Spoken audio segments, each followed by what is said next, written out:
Yes, well, I originally started this project being just interested in the 1970s. I was trying to figure out what had happened in that decade when I was a relatively young person and trying to understand myself as well as the society around me.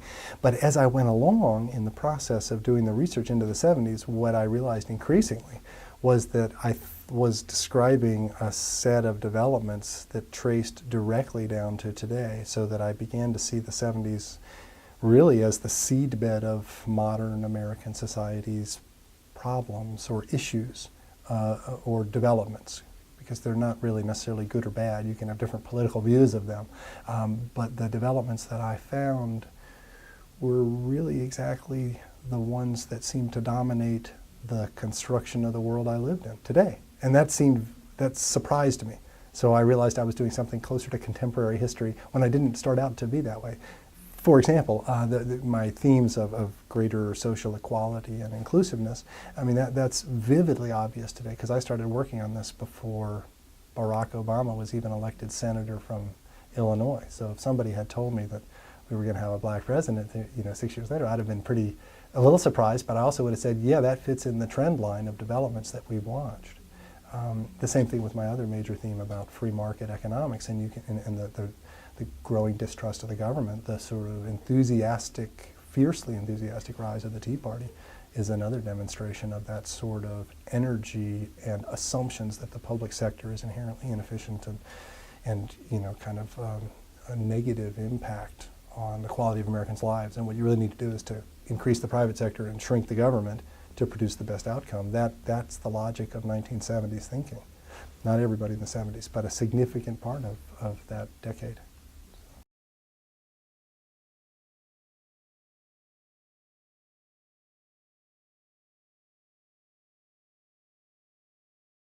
Well, historians aren't any better at predicting the future than anybody else, I don't think. Maybe we're worse about it because we're looking backwards all the time rather than forwards.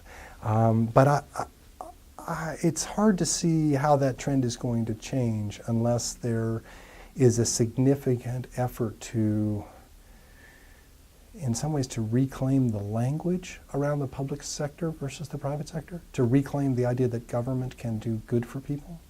And this is part of what you see in the struggle over the Affordable Care Act of Obamacare is exactly that. Can we expand government's role in a significant sector of their citizens' lives in a way that is positive? And this is both exciting for a lot of people and very scary for a lot of other people who really don't want that to happen. And so you can see the passions on both sides around Obamacare aren't even really about health care. A lot of them have to do with ideology, especially among its opponents, who have a sort of a commitment to, as they would say it, a principled commitment to opposing government expansion in any way. So it's very, this story seems to me to be continuing to unfold. But historians don't believe in inevitability, because inevitability only is possible if you think there is sort of destiny, which is to say people don't have free will and don't have it's sort of a theological position. I mean, if people have agency, as we like to say, if they can make choices, they can make other choices. So we can collectively move in one direction rather than another. And if the Obamacare system presumably will continue to unfold and get its kinks worked out, and as it becomes a part of people's lives, presumably that will change their view of the public sector's relationship to their personal health.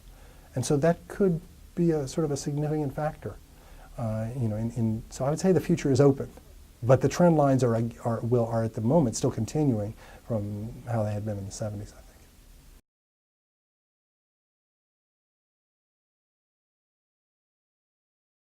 Yeah, well, I guess I would say that the Republican Party has always been, since its founding in the 1850s, has always been to some extent the party of business in the United States. It's represented the interests of the business community, the business class, if you want to think of them that way, even though that itself is not a unified group. There are lots of differences among business people.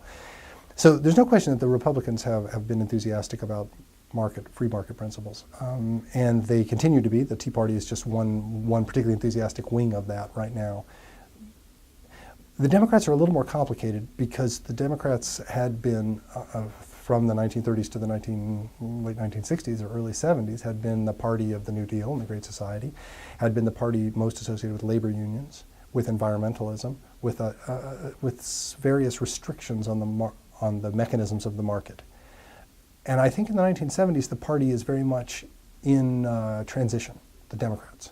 And you can see this in the people whom they elect to office and who they nominate and then elect to the presidency. Jimmy Carter is very much a transitional figure, the first Democratic president of the 20th century to not be openly supportive, at least since the beginning of the New Deal. First Democratic president to not be openly supportive of labor unions, as organized workers.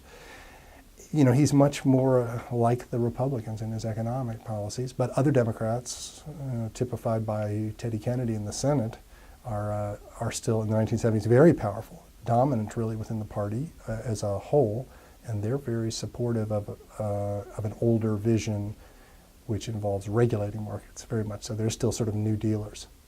I think the Democratic Party today, after Bill Clinton's era of the 90s, the New Democrats who were much more sympathetic to the market mechanisms, even less connected to labor unions, which have continued to decline as a percentage of American workers, that Democratic Party has now become, by the 2000s and 2010s, has become only a faint memory, really, of a faint image of what it once was as the party of the working people. It still thinks of itself and still is more interested in working people's situations, obviously, than the Republican Party tends to be, but it's not what it used to be. And so I think today it's in many ways closer to the Republican Party than it used to be.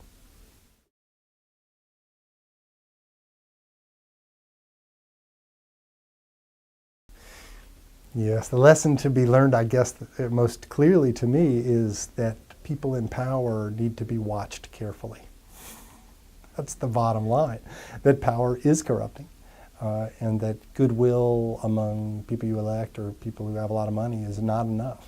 You know, you've got to watch them carefully, and if you want greater social justice in a society, you need to work hard at bringing it from below in order to have the pressures there that can produce sustained, careful watching of those in power, so that people in power are, in a sense, forced to do what they should do and to some extent want to do, you know, to be sort of pressured in that direction rather than pressured in other directions.